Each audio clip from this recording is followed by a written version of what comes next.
So welcome everybody. I am Beth Folsom and I am the program manager here at History Cambridge.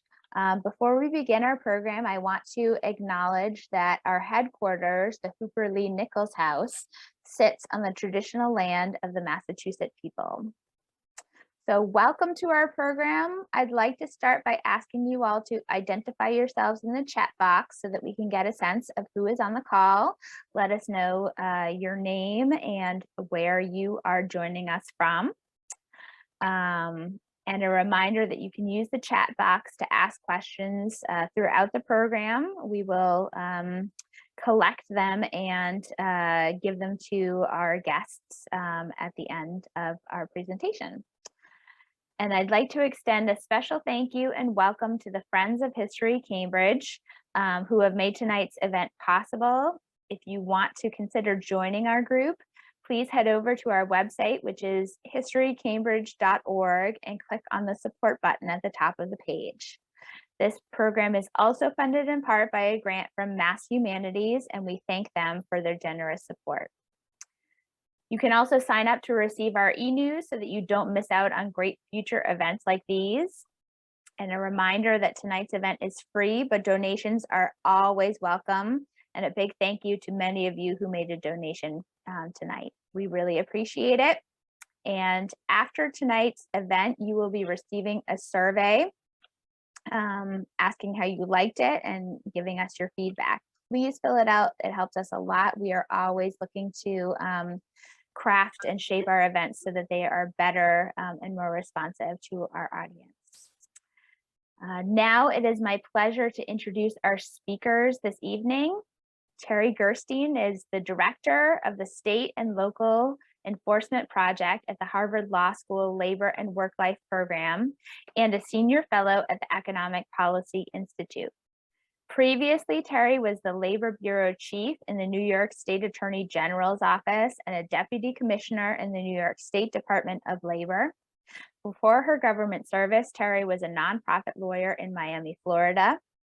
Her writing on workers' rights issues has appeared in the New York Times, the Washington Post, NBC News, Think, The American Prospect, and many other outlets. And she is a graduate of Harvard College and Harvard Law School, and she now lives in Brooklyn, New York. Terri, I would love to pass it over to you. We are talking tonight about the gig economy, about Cambridge's role in it in particular, and how it has played out in Massachusetts. I have some questions for you, but I would love to just let you speak a little bit first and foremost. So we will turn it over to you, Terri. Thank you. Thank you. And thank you for inviting me to speak today. It's really great to be able to talk with all of you. This is an issue and a subject that is, it's really a subject of hot debate right now and a lot of really fast moving developments in different parts of the country. And, I personally see it, I've spent my entire career enforcing workers' rights laws, and I really see this as kind of an existential issue. But I'll give a little more background, existential issue for workers' rights, but I'll give a little more background first. So the basic, and this is more legal than historical, but all of it is intertwined.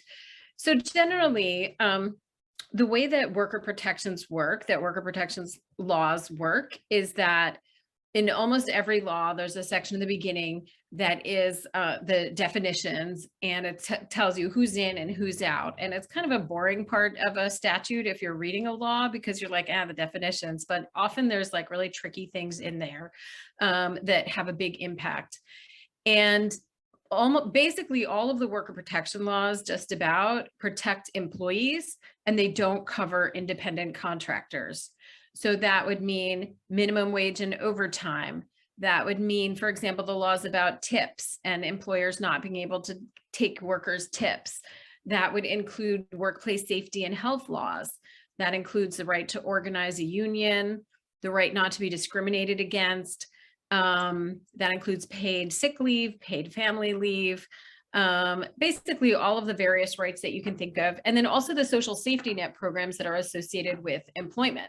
So for example, we have unemployment insurance, which no one really paid wasn't sort of a subject of like real public focus until the pandemic. But, it's such an important safety net for so many people. And generally employees are eligible for getting unemployment insurance and independent contractors are not. There was a separate pandemic specific temporary program that allowed some independent contractors to get unemployment insurance, but generally they can't get it. Workers' comp, which pays people's for their medical care and for lost work time and things like that, if you get injured on the job, covers employees, not independent contractors. And then Social Security, for example, as well. If you have Social Security, in terms of Social Security, the employer has to pay an employer portion, but if you're an independent contractor, you have to pay it all yourself. So all of these laws protect employees and non-independent contractors. And so what has started to happen is, and this is part of a broader trend over the past several decades, that David Weil, he was the head of wage and hour enforcement under Obama. He's been nominated again to hold that role in the Biden administration, but he hasn't been confirmed by the Senate yet. And he's now the dean of the Brandeis Public Policy School. David Weil came up with this concept of the fissured workplace.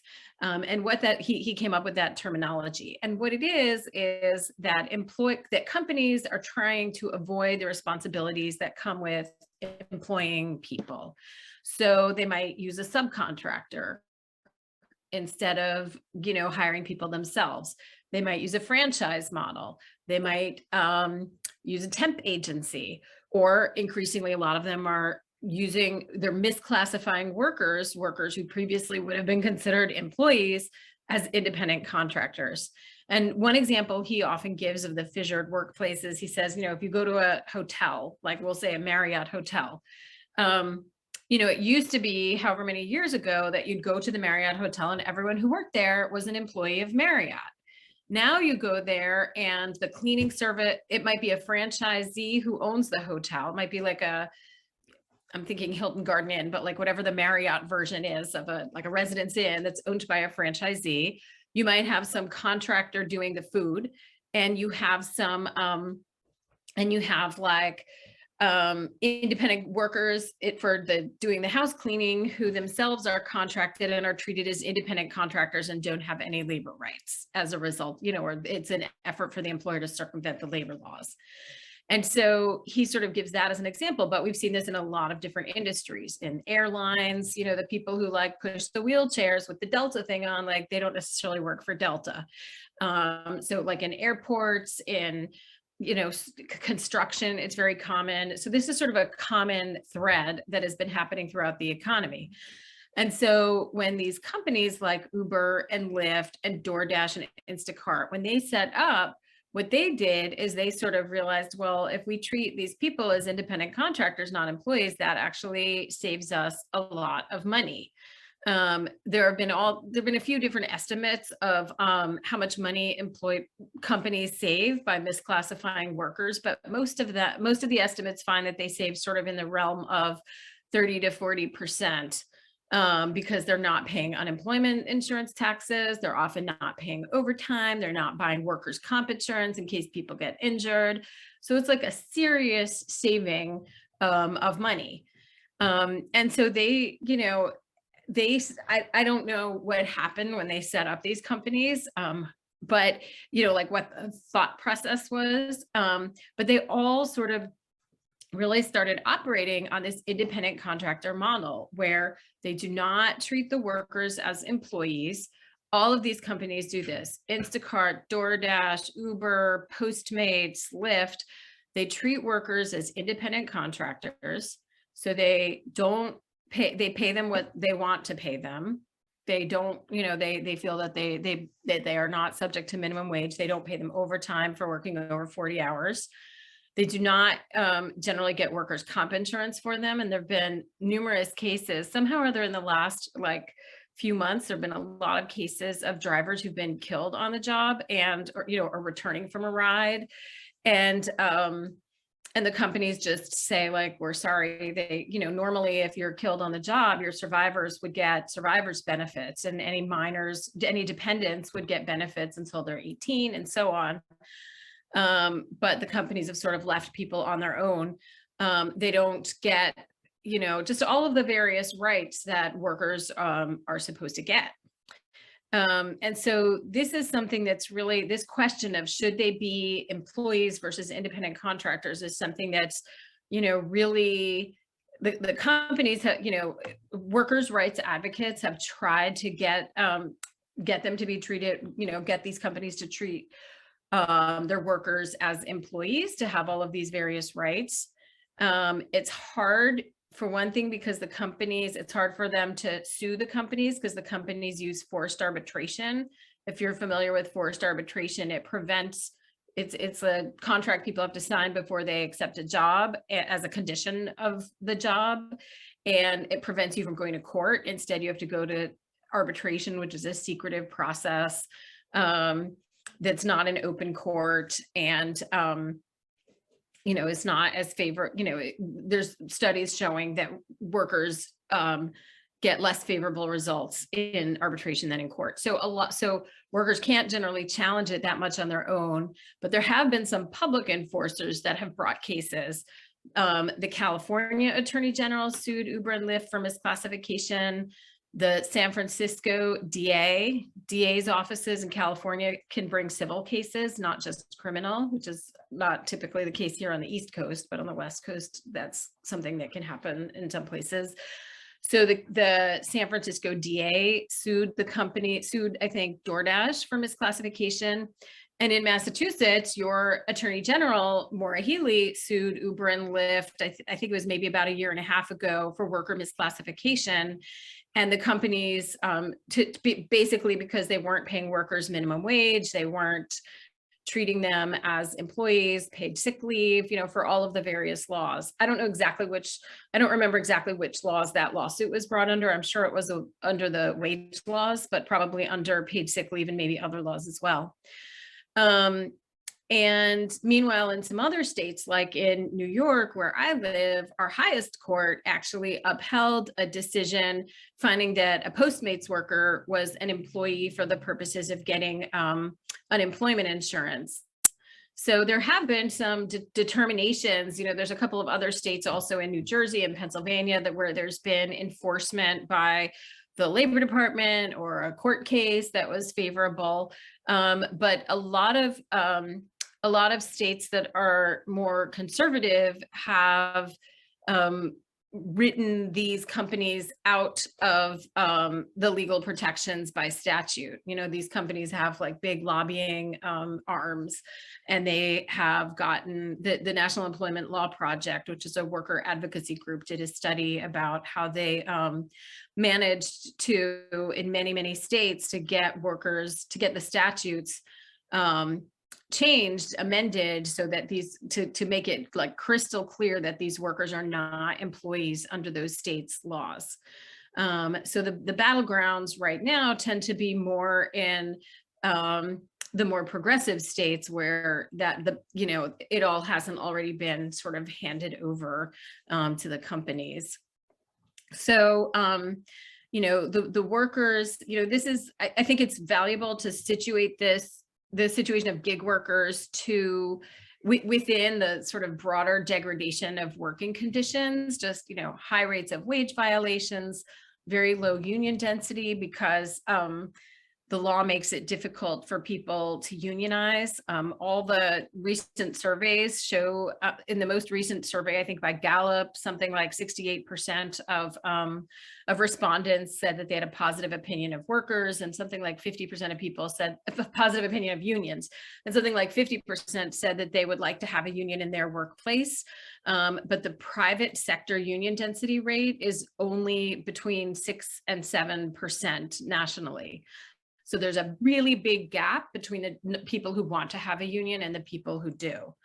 And then you have this situation I talked about initially, the fissured workplace, where you have these bigger companies that are trying to figure out, how do we operate and do this work without treating the people who do the work as employees?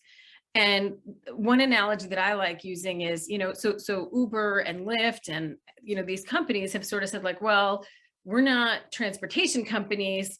We are, we're tech companies, we're not providing people with transportation, and the drivers get their own cars, and we're just facilitating the passengers and the drivers like finding each other.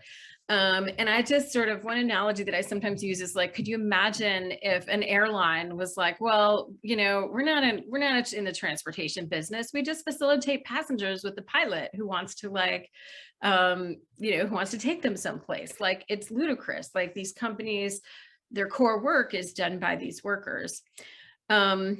A few other points just to mention, and I'll maybe pause and see if there are questions. I mean, this is a subject that I, spend a lot of time writing about and thinking about. And I feel, as I said, I feel like I feel like depriving workers of rights in this way is really an existential issue for worker protections, because once the work is the same, like you're driving or you're not driving.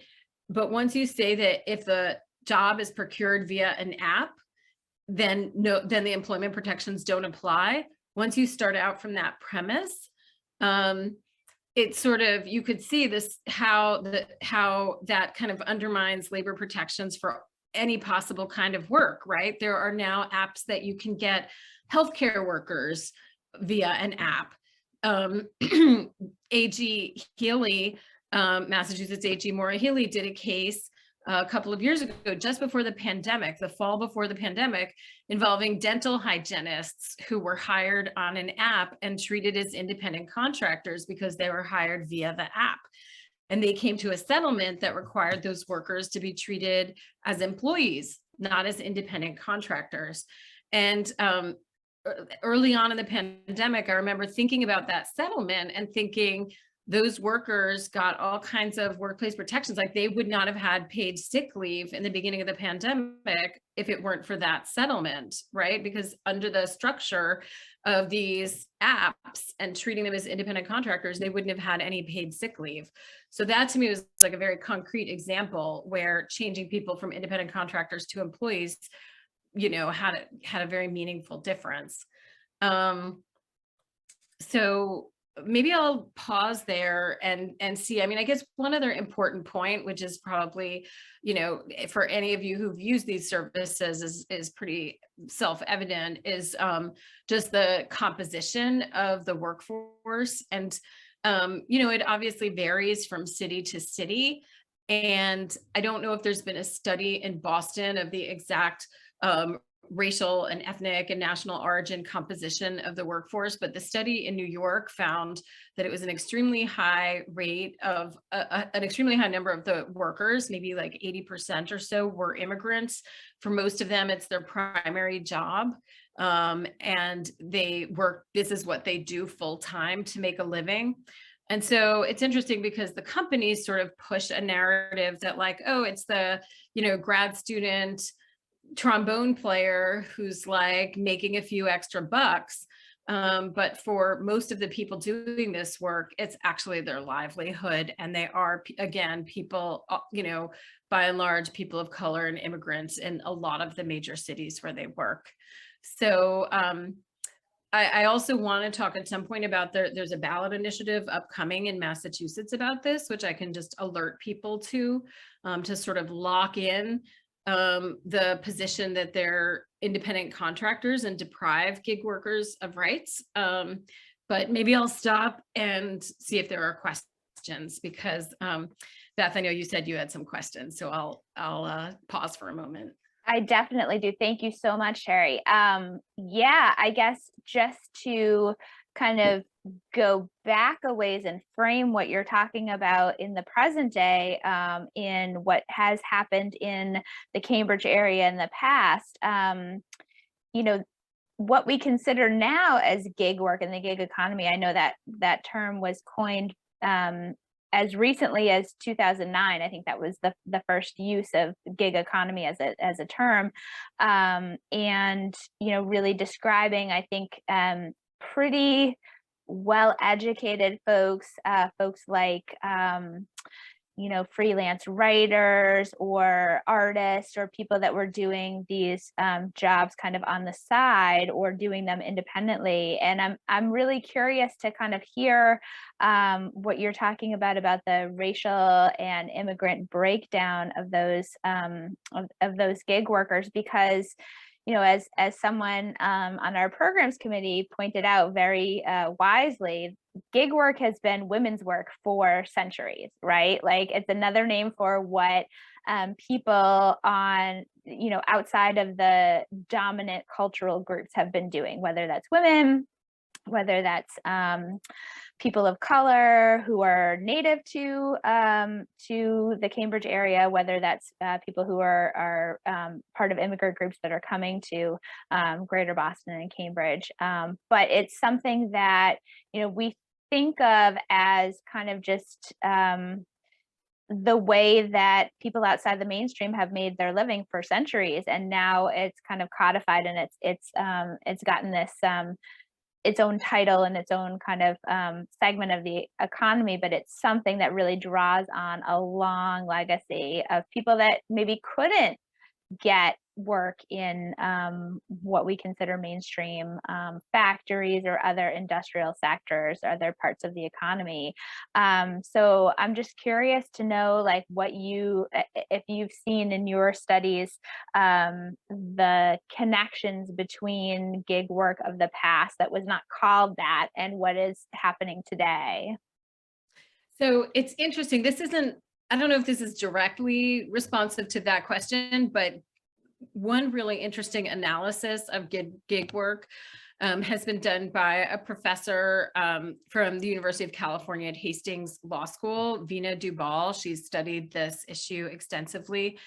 And she frames this work as, she just wrote a whole paper about it, as a new racial wage code, or a new racial exclusion code. And as some of you may know, farm workers and domestic workers were excluded from some of the really important New Deal legislation. They were excluded from the Fair Labor Standards Act, which is the federal minimum wage and overtime law. And they were also excluded from the National Labor Relations Act, which is the federal law that gives people the right to organize and form a union.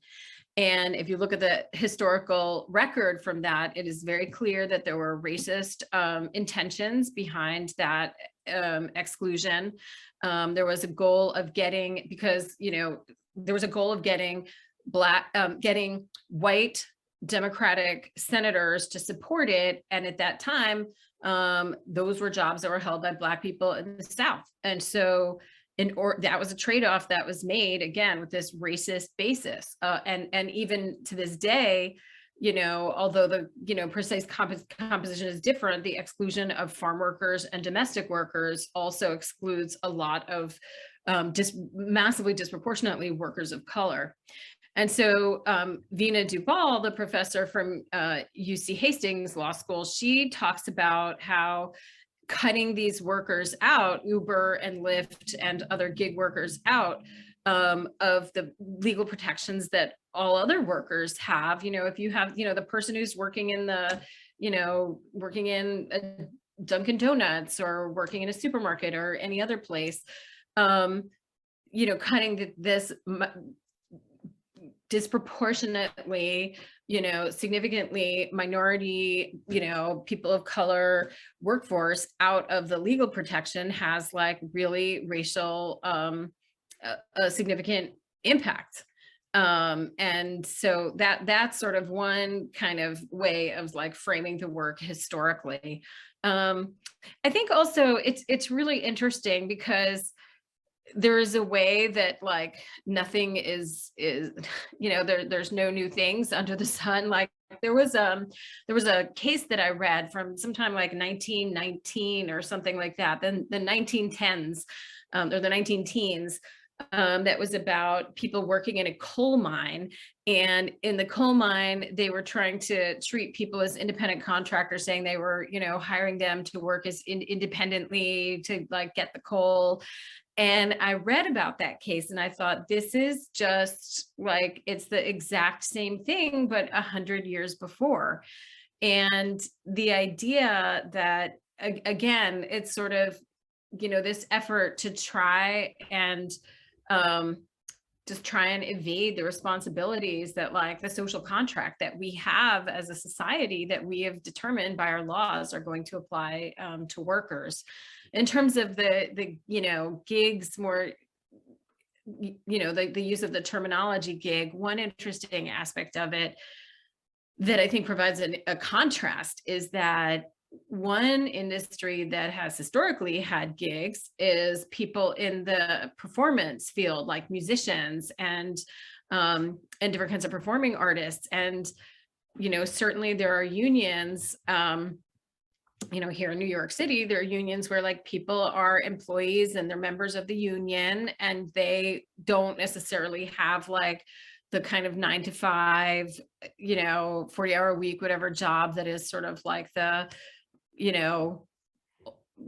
traditional kind of job, but, like, they do nonetheless have these protections, even though they go sort of from job to job. So I think that's another interesting counter example. Definitely. Of course, the origins of gig being in performance music and other types of performing arts is certainly very relevant. I'm interested to know too, kind of what you see in your research about, I think in the beginning of the publicity and growth of the idea of the gig economy was this idea that folks who are participating in that economy could set their own schedule, could, manage their own time, and could control their own the circumstances around their employment. They could make their own decisions. And I think a lot about young people today, and I hope that our intern Janat can speak to this in a little bit as well, and see if this is true for her peers. But the idea that there's a real stress in our culture over the past couple decades, especially about entrepreneurship and about being your own boss and about being in control of your own labor, and kind of a decrease in the status or public recognition of the importance of unions, right, as something that maybe limits people or makes people adhere to rules or regulations that they might not necessarily want to, or might not think benefits them. And I'm actually thinking of too something that we were recently talking about on a call that we had at History Cambridge, which was about a group of Polish immigrant women workers who were working at the foundry, at the steel works, and it was hot, it was sweaty. They were there was a great scandal that was happening because they were stripping down to the waist, because, like the men were, right, the women were doing this in conjunction with they were working alongside men, and taking off some of their clothing because it was so hot and sweaty, and physical labor. And there was that, and this was in the 19 teens as well, and there was this push to regulate working conditions, and these women saw it as making choices for them and limiting their ability to earn more money, to work in the way that they wanted to, and in the hours that they wanted to. So I'm curious just to hear your take on kind of the framing, both by people in the gig industry and by employers, about gig work being more autonomous, being something that allows more independence and more self-control, and kind of how that jives or doesn't with the legal ramifications of what you're seeing in these cases. So that's a really great question. And I think this is something that, as you said, everyone wants more to sort of control their time. It's something, that we talk about work-life balance. People have all kinds of other responsibilities apart from their jobs, and just being able to control the time in which you work is something that is really powerful to people. But the gig companies have done a very good job in the PR space of saying that, like, you can't be, if you become an employee, you'll lose your flexibility. But the truth is that there's nothing in the law that prohibits employees from having flexibility. You know, plenty of employees work part-time, plenty of employees work flexible hours. We've also seen, especially during the pandemic, plenty of situations where employees are working, you know, working from home, like sort of really odd hours but like getting the work done. And so, you know, I just feel like these companies, there's a way that, you know, they have really done a very effective job at selling the concept that the only way you can control your time is by giving up this whole bucket of rights you would have as an employee.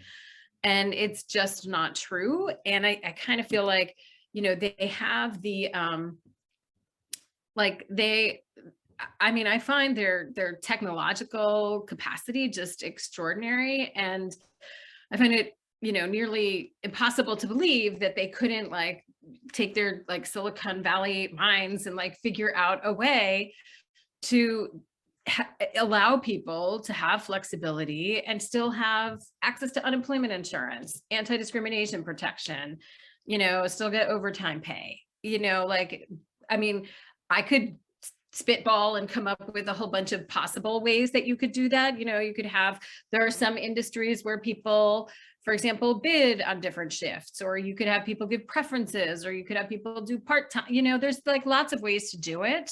You know, I'm not an operations person, so I probably wouldn't come up with the very best one. But it certainly seems like something that is feasible. And, you know, it was really interesting because during the pandemic, I forget which company it was. I think it might have been Uber or Lyft, sort of was like, you know what, we're going to let everybody work remotely now, you know, in terms of their office staff, their, you know, white collar staff. And it was sort of like, wait a minute, like if people are controlling where they're working and somewhat their hours of when they're working, like why are these people are still employees and yet they have that kind of flexibility. So that whole trope about flexibility, I think is really, it's like very distracting, but like ultimately completely irrelevant to whether people should have employee rights or not. Yeah. And there was something else that you had asked that was sort of related to that. I don't know if you want to, if there was a part of your question I left unanswered. No, I think you did a good job. I know it's a really complex issue. I'm just you know, the selling of it is really what I was hoping that you would address, and you did, certainly. Oh, one other thing I was also going to say is that, you know, there is a way that they sort of sell it as you have complete flexibility to work when you want, but there's a way also that with this particular industry, the demand really drives when people work. So even if you when and where people work, so even if you wanted to, if you were like, I really want to work like way out in some remote place at, you know, between 1 and 4 in the afternoon, like that's really nice, but you're not going to get any work. So, you know, there is a way that where people need rides and when people need rides, really, if you know, you're free to work whenever you want, but not if you want to make money. If you actually want to make a living, then you have to work in certain places and at certain times. Thank you. I'd love to bring Janat in to our conversation. She is our teen fellow this semester. She's a sophomore at Cambridge Latin School, and she's helping us apply our findings and kind of know where we want to investigate and do our best work to involve teens in Cambridge. So Janat, I would love to invite you in and to ask a couple questions that you may have for Terri. For sure. Yeah, this is such a great opportunity. I have a couple of questions that I've accumulated from some of my peers regarding like the open gig economy. One question I do have is, as students, like especially being in high school, think about their future, is the gig economy something that's reliable for students to kind of potentially think of as a career in the near future? I mean, it's funny you ask that because I have 2 teenage sons actually. And one thing that I said when I was talking about this at at a continuing legal education class with a whole bunch of lawyers. So I was like, you know, like, as it happens, my sons are not interested in like, you know, STEM, and, you know, they're not going to become engineers. Like, they're more sort of artistic and social science and, you know, liberal arts oriented. And I'm like, this is not something like I would like to ask actually the people who are running these companies, you know, is this something you would want your children to do? Because I mean, I think I would not want my kids to do this. I don't think that it offers people any kind of long-term career ladder. I don't think it offers people, you know, fair treatment. It doesn't offer, when people get fired, it's called they call it deactivation, because they're not treating people as employees. So they deactivate you, and you don't really have many rights to contest the deactivation. You don't have a lot of control. I think in a lot of places, this has changed a little bit over time, but like, I think generally you're not able to see the destination before you accept the ride. I mean, I think, you know, it does afford, you know, I mean, there are a lot of jobs that I think there's a lot of jobs that need a lot of work to get a lot better in our society. And this industry is one of them.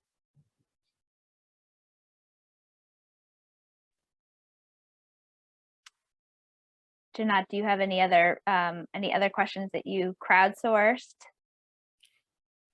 Yeah, I mean, that was a great response. I definitely think that kind of looking into the future, there's definitely pros and cons to the situation. I feel like a lot of my peers, when I was talking to them, noted that kind of working for yourself and being your own boss was something they really like appreciated and wanted to kind of explore. So I just kind of having an adding on question to that is, when we get into this gig economy, how open are the sources, and how many kind of different pathways can students take? Like, say, like if you do potentially go and get a college career, can you use that to your advantage in the open gig economy? So I mean, I think that they do have positions for like engineers and people doing programmers and things like that. You know, in terms of it representing real entrepreneurship and people owning their own businesses, you know, I think when you think of it just like from a common sense perspective, the idea that every single Uber driver is running their own really tiny business that's like pretty much identical to every other Uber driver, you know, it's kind of like, do we really think that these people are small business, you know, running a small business? Or is that how people experience, you know, aside from controlling their time, is that how people experience the situation? Like, how much room for creativity is there? How much room for like entrepreneurialism? And so, you know, when you just think about like an Instacart shopper or a DoorDash restaurant delivery worker, right? Like I live in New York City. There's a group called the Deliveristas, and they just got some, right, you know, they're the bicycle delivery workers. And so like, to say that they're, you know, all running their own little business just feels kind of absurd on its face to me. They're economically dependent on the company. The company, you know, sets up, people don't have the ability to negotiate with the company individually and say, well, you know, I'd like to be paid this much per mile, or I'd like to, you know, it's just all set for them. And even I read an article earlier today that some of the apps even have a maximum cap on how much customers are able to tip on the app. So, you know, I think if people want to start their own business, and, you know, I think that that's a fantastic thing for people to do. I just feel like it's kind of it's a fallacy to think that this is a way to like really run your own independent entrepreneurial business. Yeah, thank you. I would love to, I have one more question that I'd like to ask, but I'd love to invite folks while I'm asking that and while Terry's answering to put your questions in the chat. We'd love to hear what you all are thinking. There's a lot of rich material for us to be talking about. So please drop your questions in the chat. And my last question is just sort of specifically related to the pandemic over the last 2 years. I was looking, as you do for fun, looking at the Bureau of Labor Statistics tables about Cambridge in particular, and the spike in people who are categorized as self-employed unincorporated, meaning that they haven't incorporated themselves as an independent business, a small business, but they're just doing independent work for themselves, contract and gig work, and it spiked in 2021, which is the last full year, of course, that they have records for. But even compared to 2020, it was on the rise throughout the 2010s. But in 2021, it spiked, and I'm wondering specifically the impact that the pandemic has had on the gig economy and how it interplays with, rather than thinking of this as people doing gig work instead of, say, a full-time job, what the role is of gig work as supplemental to full-time employment or part-time employment with a certified, established employer. So how are these working as second jobs, and how has that particularly taken effect with the pandemic? And also things like, caregiving. So during the pandemic, when especially women were staying at home, moms were staying at home with children who were maybe in remote school or were not in daycare or other things, and then they were picking up gig work on the side, and sort of how are those things interplaying over the last couple of years? Yeah, there's a lot of questions embedded in that question. So, I mean, in the pandemic, I think, it was just brutal to so many working people, to essential workers in so many ways. And, there was this real divide between the people who have been able to stay home and, keep themselves safe, and people who really were put in untenable positions, whether, working in all different, meat processing or healthcare or, all kinds of different jobs. And so, I mean, I think that that's obviously led to like a great reckoning. I think that the gig economy, it's interesting because first of all, when people are treated as independent contractors, like I said, they don't generally have paid sick leave, for example. And so there were like some efforts by the companies under pressure to like create some kinds of systems to give a little bit of paid sick leave.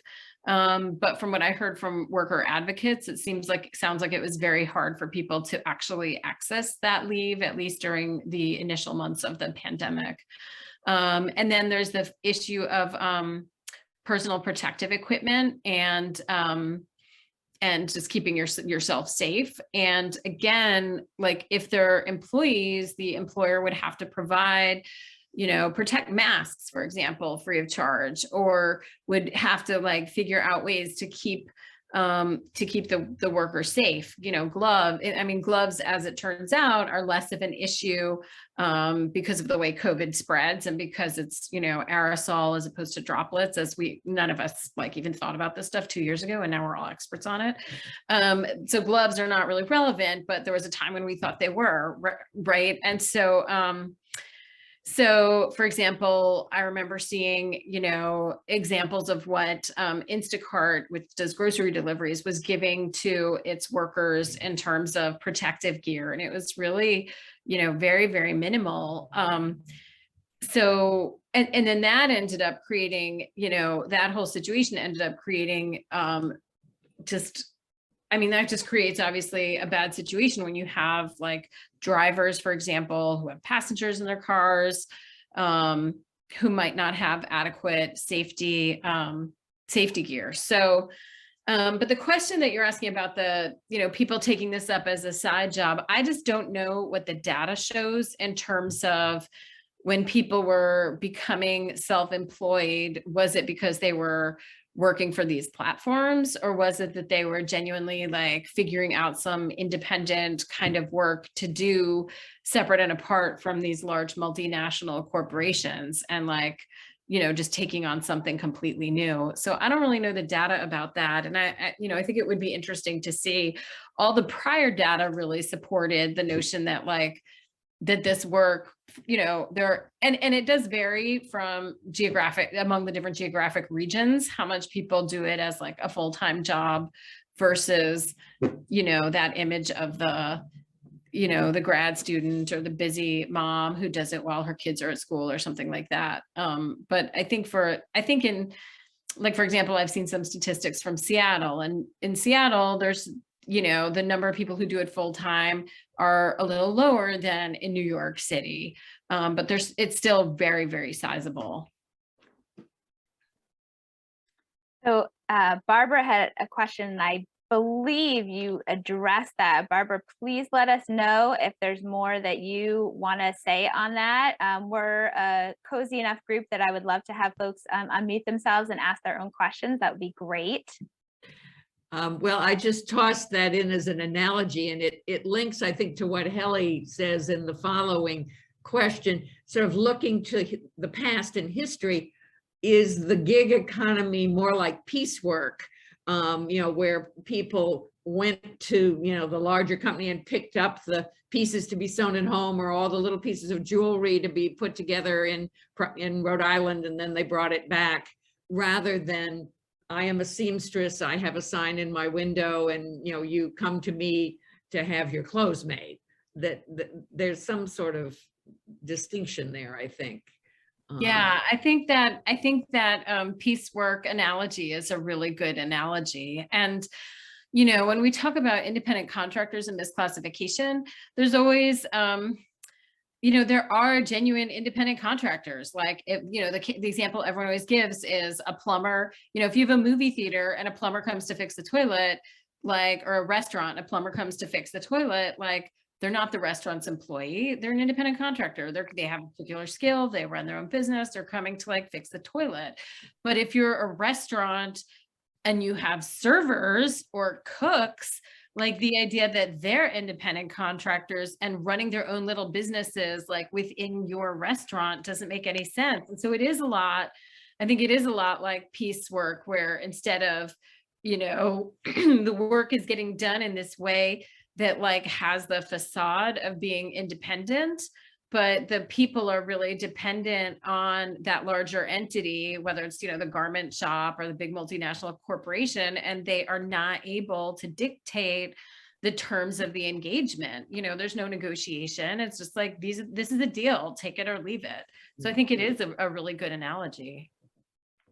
Yeah, it reminds me of going back to my teaching days of vertical versus horizontal integration, right, of companies like that. And what you said, Terri, you brought up the point of expecting these gig workers in some ways, if they're independent contractors, to have a full and diverse skill set to run their own enterprise, even if it's just one individual, right? Like understanding tax law, for instance, or knowing how to do their taxes, or knowing how to engage in all of these different ways that a small business would need to know how to do, that someone working for a company like somebody doing piecework only needs to know that, their slice of the enterprise, and someone else is there to do the other pieces.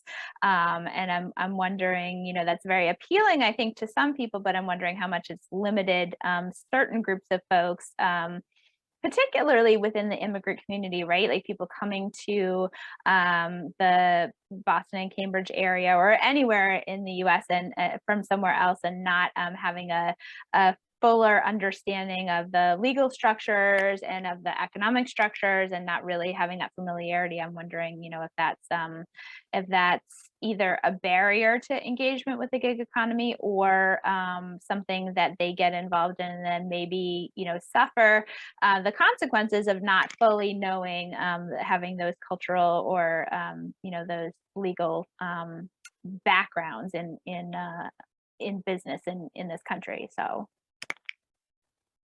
Yeah, I think that there's like historically, it's always been, immigrant workers and workers of color who have been most exploited in our economy, right? And in the US. And, that was so a century ago. That was so with the Triangle Shirtwaist Fire. That is so now, right? It's just different people who are filling those roles in some instances, not in all instances.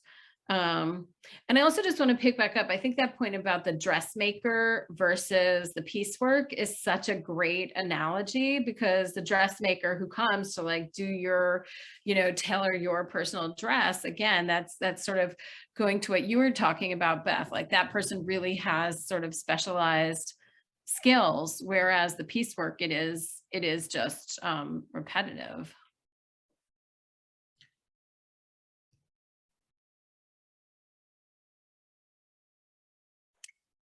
So I know that folks have other questions that they're burning to ask. I would love to just have you go ahead and unmute. If you have something, don't feel like you have to put it in the chat. Just go ahead and unmute and share your questions.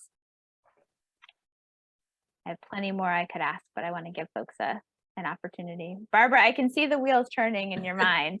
Well, this is taking off from Helly's point about sort of two different kinds of gigs, one working for a big company like Uber, the other being, a cleaning lady, a dog walker, a concert pianist, kind of, again, to some extent, bringing your specific skills.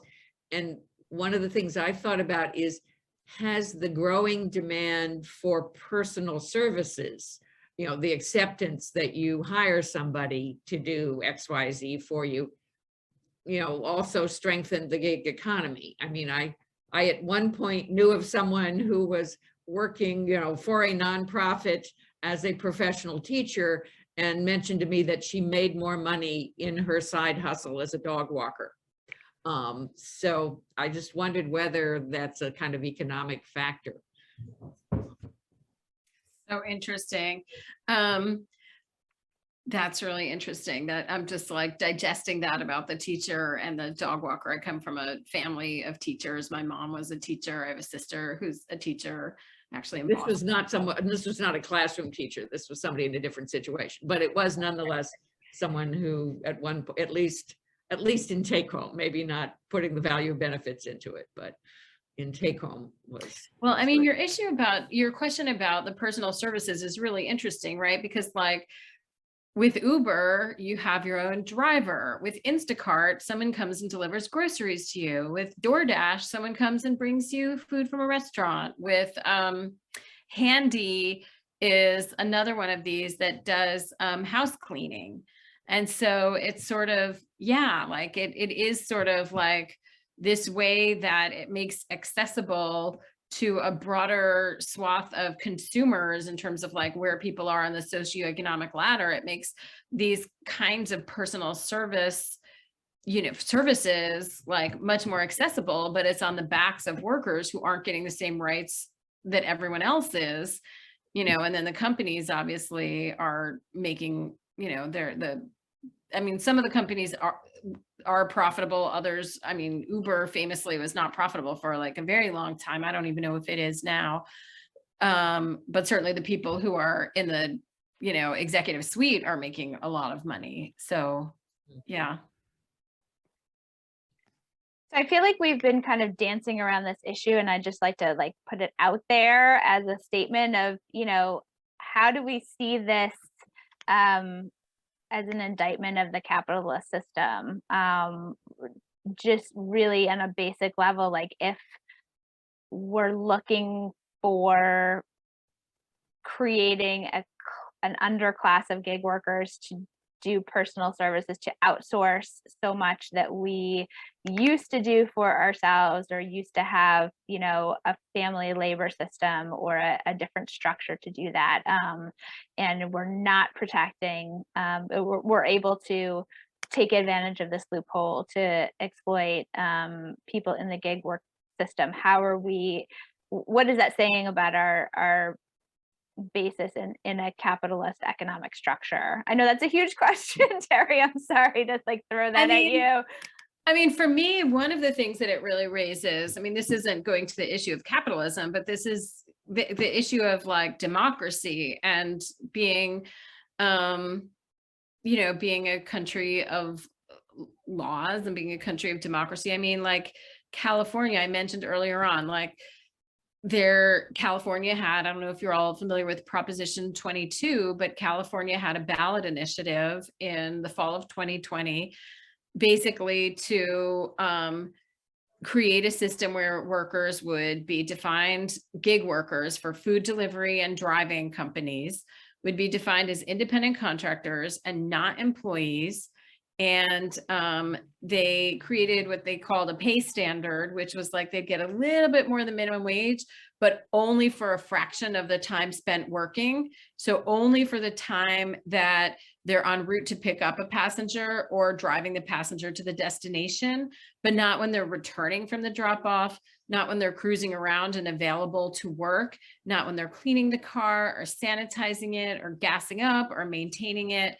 And the issue of the time that the drivers are cruising around available to work is a really important issue, because the company's business model relies on giving customers a really quick response. And so if you're going to be able to have a driver at my front door within 4 minutes, right, you need a whole lot of people with nobody in their car just driving around available to come to my door in 4 minutes. And so the way Proposition 22 defined work time in that California ballot initiative was it defined it really narrowly and left out, you know, the estimates are at least a third of people's work time didn't have to be compensated at all. And so what happened, getting to the issue of democracy, you know, there are also lots of other horrible things about the law. It's just really a terrible, terrible, the ballot initiative was terrible in all kinds of ways. And, you know, workers can't get unemployment insurance, like all kinds of ways. And so what happened though is that Uber and Lyft and DoorDash and Instacart and all these guys, they dumped millions of dollars into that campaign. I think altogether it was $220 million. It was the most costly ballot initiative in California state history. And there was a lot of sort of you know, they just flooded the airwaves, absolutely flooded the airwaves. There was a lot of confusion and misunderstanding among voters. Like exit polls of voters showed that a lot of people who had voted in favor of it thought that they were doing the pro-worker thing and giving people a raise. And they didn't realize that they were like approving workers being carved out from all of the system of legislative protections. And so all they saw was like, people are going to be getting 120% of the minimum wage, but they didn't see that like, yeah, they're getting 120% of the minimum wage for like a fraction of their work time. And they're not getting paid for all of the expenses of maintaining the vehicle, you know, like all the, you know, I mean, cars are expensive, right? They're not getting paid enough for mileage. And they're not getting all this stuff. They're not, you know, they're not getting overtime. They're not getting paid sick leave, all these things. But people felt like when they went in to vote, I can actually, I think I might have it here.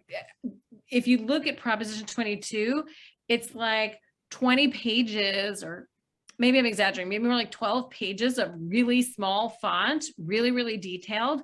I have been a workers' rights lawyer, an employment lawyer for like, I don't even want to say what year it was I graduated from law school because, you know, I'll date myself, whatever. But like, I've been a lawyer for a really long time. I mean, I think I finished law school in 95. So you can do the math. It took me like not quite a full day to understand what that ballot initiative and how are ordinary voters going to understand what it is that they're voting for. And so it's really concerning. And this is where, to me, it's like an issue of democracy, because like, you know, you had the California AG sue the companies, and then they go and flood the state with money, flood the airwaves with TV ads and radio and all this stuff, and basically confuse people and buy themselves a law. And then similarly, your AG, Maura Healey, who's amazing, like filed a lawsuit against Uber and Lyft. And now there's going to be a ballot initiative this fall in Massachusetts, and the companies are gearing up, and it's sort of the same, it's the exact same kind of model where like people only get paid for like, you know, about 65% of their work time, and they get no pay at all for the rest of it. And where like the companies make it look really good, but when you take a lawyer who's been a lawyer since 1995, who like reads the detail of the ballot initiative, you see that like it's so sneaky the way that they like take away all of these rights in all of these really insidious ways that are, again, like really hard to see. And this is where like, to me, it comes down to sort of things like the Supreme Court's decision in Citizens United, and like the way that corporations have an antitrust as well, and the way that corporations just sort of have outsized influence in our democracy. So the question is there any way of fighting this? So there is actually, there's a campaign that is going on in Massachusetts right now. They're actually really well organized. I think they're much more, I think California people were sort of taken by surprise, but Massachusetts people have the California example. And so they are gearing up. I can look up the website and put it in the chat, but there's a group that's formed. It's called Massachusetts is Not for Sale. And they have a coalition. Okay, I'm going to put the website in the chat. They have a coalition, and they've got worker organizations, but also, you know, racial justice organizations, environmental organizations, consumer groups, the ACLU of Massachusetts, the Sierra Club, like a lot of different organizations, because it's really, like I said, it's really something. I just put it in the chat. That's pretty insidious. But again, like the companies are so, I mean, the thing is they have a lot of money. They hire really smart people in New York. They were going to sort of try something similar, but we don't have a ballot initiative system. So it was about getting legislation, and they have really, you know, they had like our former governor Cuomo, they had his like right-hand persons, they hired her husband. I mean, they do these things. They're very, very sophisticated. But I think I'm really optimistic in Massachusetts, because I think it's you know, the people organizing against it are like very strong and are very smart and savvy and have learned from the California experience. And also, I mean, Massachusetts is like, I mean, California is a progressive state, but like, you know, Massachusetts is a state that values workers and values workers' rights, and where people are highly educated. So I'm optimistic. But I know if any of you would want to get involved in the campaign, I assume that I imagine they'd really welcome it. I think it's pretty similar. The question is, has the gig economy spread more or less throughout the country, or are there major distinctions between how it operates in a city like Cambridge and in other locations? I think it's pretty similar throughout the country, the structures that they have. There are a few cities that have taken real action about this. The one that I think has really been a leader on it is Seattle. Seattle passed a pay standard, like a minimum wage for drivers. Like they haven't, you know, what happens at the state level is like a different story, but like cities, there's a few cities that have just been like, okay, this issue of whether they're employees or independent contractors, we're a city, we're not the state. We can circumvent that issue. Like we can, or sidestep it. We don't have to deal with that. We can just say, if you're doing work in our city, you have to get paid. If you're a gig worker in our city, you have to get paid this much money, or you have to get paid sick leave or something like that. So Seattle passed a pay standard for drivers, for Uber and Lyft drivers. So like an equivalent of a minimum wage for them. New York did that also. Seattle also passed certain deactivation rights so that drivers can't just be deactivated in a completely arbitrary way, and they have the ability to contest it and to basically get their job back. And they created a whole deactivation center. There's like a tax of, I think, 15 cents per ride that goes to fund this driver resource center for drivers in Seattle that helps the drivers. And then during the pandemic, Seattle passed both hazard pay and paid sick leave for gig workers. So they have really, really been in the lead on this. The disappointing thing is that right now, actually, I spent a whole bunch of today working on it. The Washington State Legislature is about to pass, or is poised to pass, maybe they won't, a bill that sort of takes some of the elements of Proposition 22. It's a little better, but it's not very good. So Washington State might be about to like undo some of the good things that Seattle has done. But Seattle is one place where I feel like it's very different now. And New York City, as I said, we have a driver pay standard for Uber and Lyft and transportation network company drivers. And then also the bicycle delivery workers got certain rights. And when this happened, it was really amazing. Like the bicycle workers, like Senator Chuck Schumer and AOC and like all these different people, like they sort of rallied with them and stood up with them. And I think Senator Schumer like rode the bikes with them at some point. They also have a very unusually cool logo that I think is like, you know, they've like created real like esprit decor and like a real sense of solidarity. But so they got certain rights, and I don't remember all of the details, but I will share with you one thing that like, it was very powerful that they got this right, but it also made me like kind of really like so sad that it kind of came to this, which is that a lot of the DoorDash and, you know, the food delivery workers, they had no place to go to the bathroom because the restaurants wouldn't let them go to the bathroom in the restaurants. They're obviously not going to like go into a customer's house and like say, can I please use your bathroom? And we don't have, you know, like most cities in the US, like we don't have a huge number of public bathrooms out there in the world. And so one of the things that they got by law was the right to have bathroom access.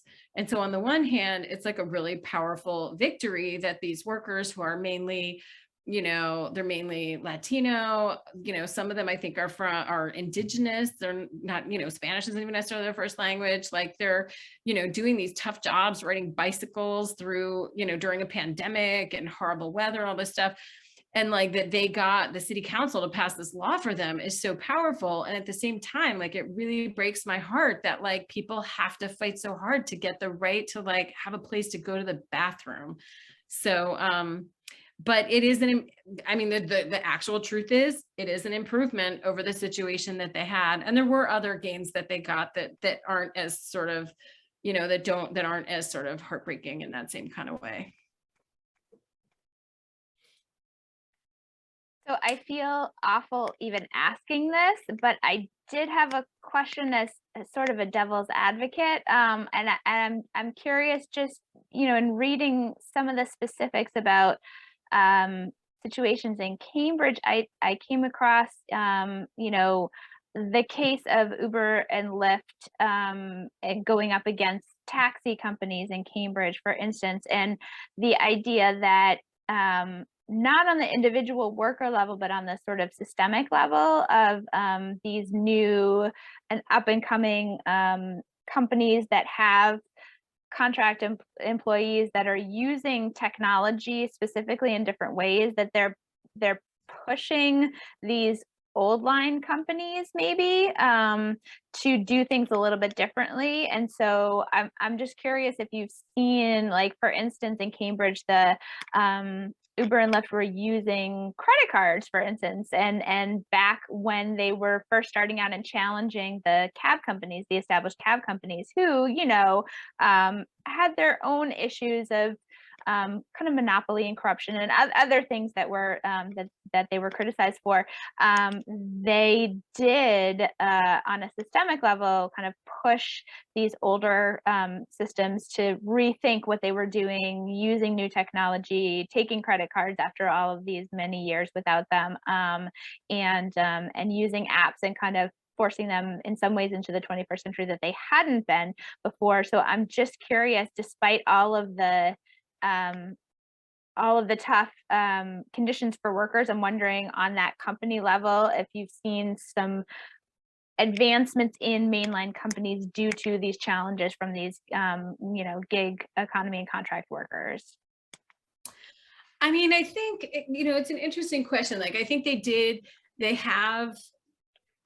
are innovators. I mean, part of what I think is so tragic about these companies is the fact that like, they could be amazing. Like they could be doing all of this amazing stuff and creating good jobs. Like it does not have to be this way, right? There are companies that treat people well and do well. There's a professor at MIT, Zainab Tan, who wrote a book called The Good Job Strategy. And she studies in the book, she talks about 4 different companies that used as their strategy, not as a matter of social justice or charity or any conscience or anything like that, but just like as their operational strategy to be a successful business, that they would like invest in their people and treat people well, and that they did really well for that reason.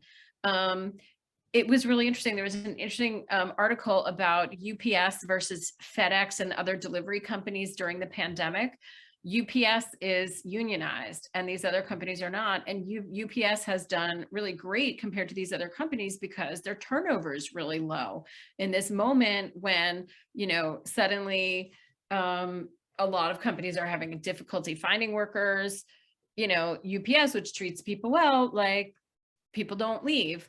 And so that is part of what I feel is so tragic about this. Like, it is great that cabs use like credit cards now. I mean, it's also true that like everybody uses credit cards now. Like you go out to eat and they have like the little thing where you like tap your card, you're tapping your card now. I mean, it's, you put your credit card on your phone. Like the technology has advanced and, like it just like it's impossible to me to imagine a world where like if there were no Uber and Lyft, for example, I think cabs would be accepting credit cards by now, just because the whole world, all the technology everywhere has advanced. But I just feel like they could be companies that are creating like great jobs with career pathways for people and like treating people well and like, yeah, maybe sharing the spoils a little differently, and maybe it would impact cost most likely somewhat. I don't know. I mean, in New York, what's interesting is when they imposed the pay standard in New York, it didn't affect the cost. The cost is, they have surge pricing based on, when there's like high demand, like, so the cost didn't go way up in New York City when they suddenly had a minimum wage for the drivers. So, and in actually in contrast, also in California, after they passed Proposition 22, I remember just seeing a lot of reports of the cost for passengers going way up. So, whether that was a function of the pandemic or a function of who knows what, right? These are totally bizarre times we're living in. I don't know. But, it's just like, it just feels like you could have the technological advancement without, with people being treated really well at the same time. And I think that also brings up the question of social media and the role that social media gets to play in both advertising what is going poorly with treatment of gig workers, and when they do have victories, what they're looking for, and when they do have victories, and when they have companies, even not in the gig economy, but how do folks know that UPS is treating their workers well because it's publicized in some way, right? So I think I often kind of wonder what the landscape would look like for gig workers if they didn't have that access to that public voice and that public support through social media. Yeah. Well, we are heading towards the end of our time together. I want to make sure that I give anyone else that may want to pop in a question the opportunity to do that. Go ahead and just unmute yourself if you have something else that you want to ask, or feel free to drop it in the chat. And otherwise, I want to say thank you so much, Terri, for your time and your energy and all of your amazing work on this. And I want to thank our audience. Thanks to everyone for joining us tonight, and to our supporters for making it possible to bring you this event for free. And we will be sending you the survey out tomorrow morning. Please do take a couple minutes to fill it out for us, so that we can improve our program for next time. And let's see, and this was, of course, a free event. And if you enjoyed our time together here this evening, please consider making a donation to help us with future programs. We look forward to seeing you at our next event. And one thing I would like to say in particular is that our next upcoming event that we have planned is a history cafe, and it is about the unpaid and underpaid labor of women and both enslaved and free Black Cantabrigians during the Revolutionary War. So we are going back a couple centuries, but I would love for you all to attend that also and see what connections we can make to the program that we heard tonight. So thank you all so much. Look for our survey and have a great evening. Thank Take you. care. So much. It was Thank great talking with you. all of you. Thank you. Bye-bye.